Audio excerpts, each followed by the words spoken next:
Hi, class of 2020, and congratulations. I've only been at Woodstock for a short time, but I've met some of the kindest, most wonderful people I've ever known here. I was taken in like family when I moved here, and I felt more welcome than I ever did in the town I'd lived in for 12 years prior. For this I will be forever grateful, and this alone says so much about my classmates. I can't stress enough how uniquely amazing each and every graduate of this class is, and how proud I am to be a part of this group.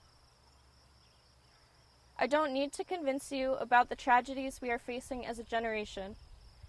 Not only are we graduating in the midst of a global pandemic, but we have for years been struggling with the realities and the imminence of climate change, with systematic injustices toward minorities, with setbacks to every aspect of our civil rights.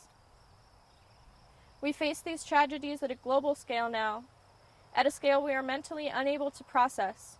Every Instagram story and news headline reminds us of everything going on around us. And no matter how many times my grandmother says it's a small world, the world is incredibly vast and incomprehensibly complex. It's easy to look at this vastness and become overwhelmed. It's easy to shut down, to be cynical or pessimistic, to give up when you realize your smallness in the midst of everything so large. I know how passionate and kind the hearts are of my classmates, and I know the feeling of wanting to help, wanting to make change, but not knowing where to start. We ask ourselves, what can we do as individuals? Will our efforts be worth it? But the very convenient truth hidden in the overwhelming largeness of things is that everything big is made of smaller parts, every year made of the moments of our lives, and every big change made of the choices we make every single day. Here is how I remember high school. I remember the first time I sat on the sidelines of a soccer field with my new Woodstock teammates as they jokingly introduced themselves and gave me advice on which classes to take. I think of the enthusiastic, blissful embrace of the team after scoring a goal, and the singing and dancing that takes place on the bus ride home. I remember the first time I played Mario Kart with my new best friends, and the spontaneous trips to Farmers and White Cottage where we made fun of Maggie's driving and Blake's bread addiction. I remember getting into deep talks in the SOS room, or at the round tables in the library, or in my basement before everyone falls asleep in the same bed.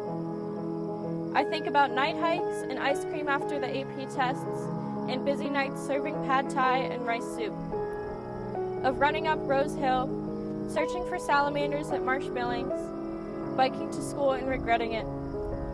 I think of my little neighbor handing me wildflowers from his own backyard, and of the cats that say hi to me as I walk into town. When I remember high school, I won't remember my grades and scores, my classes, or who won each game or Scholars Bowl tournament.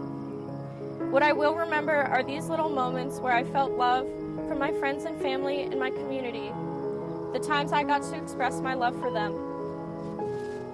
Life is made of these little moments, and if you don't pay attention, you might miss out on all the beauty that makes up the bigger picture. But if you do pay attention, you can make sure your moments are full of love, and so too will be your life. And so too will be the way you touch the lives of others. What the importance of small things means for your future is that you don't need to figure out exactly how to change the world and solve every problem. You don't even need to know what career path to take or where you want to live. What you need to be sure of is your ability to affect everything around you with your small choices, and your ability to tilt the scales in the direction of love and peace and justice. You don't need to picture yourself winning prizes or running companies or fixing climate change. You need to picture yourself nailing one interview and calling your friends across the country to ask for advice and picking up one piece of litter. You need to sign one petition or donate $1. You need to feel the dirt as you plant your very own garden in your very own house, and your parents or your children's hands as you hold them to cross the street. You need to see yourself taking walks in the morning before the roads in your city get busy, so you can see the way the birds rejoice in cool air. Or go even smaller and just see yourself putting on your shoes. You don't need to save lives as long as you make at least one life better. You need to spend your life awake, living with intention, conscious of the effect your choices have on the big, big world. Because when you look at absolutely everything at once, it's impossible to know where and how to begin. But if you look at today, the next hour, or even the next minute, you know that the answer is here and now, and in any way you can. In the words of Maya Angelou, good done anywhere is good done everywhere.